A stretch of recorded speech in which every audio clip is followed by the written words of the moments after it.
FreeCAD est un logiciel modeleur volumique paramétrique. Donc paramétrique veut dire que tout au long de la construction du dessin, un arbre de création va être réalisé. Il apparaît ici dans Modèle. Pour l'instant, il n'y a aucune pièce de commencer. Je fais Nouveau document et je vois donc apparaître le nom du fichier. Je vais commencer ma pièce par une esquisse et j'observe dans Modèle que l'esquisse a été créée. Je dessine une pièce, je ferme l'esquisse, je crée une protrusion, c'est-à-dire une mise en volume. Je viens voir ce qui s'est passé dans le modèle.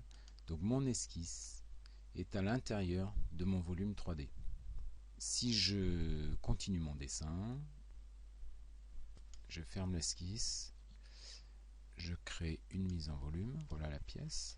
Je vais regarder du côté du modèle, donc cette fois-ci, j'ai ma deuxième esquisse qui est à l'intérieur de ma deuxième mise en volume, et donc je vois que cette mise en volume est la seule qui soit active, qui est en couleur. Les autres sont grisées.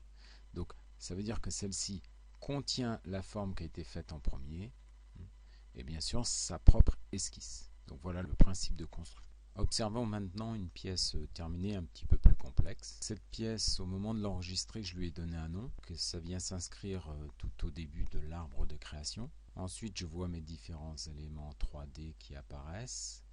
Et le dernier, celui qui est en couleur, il inclut tout le reste de la construction. Pour chaque élément de la construction, je vois une esquisse, une mise en volume, une esquisse, une mise en volume. Il y a certains éléments qui n'ont pas d'esquisse, comme là j'ai un congé. Je peux changer le nom des différents éléments avec un clic droit, renommer. C'est ce qui va me permettre de me repérer au mieux dans cet arbre de création.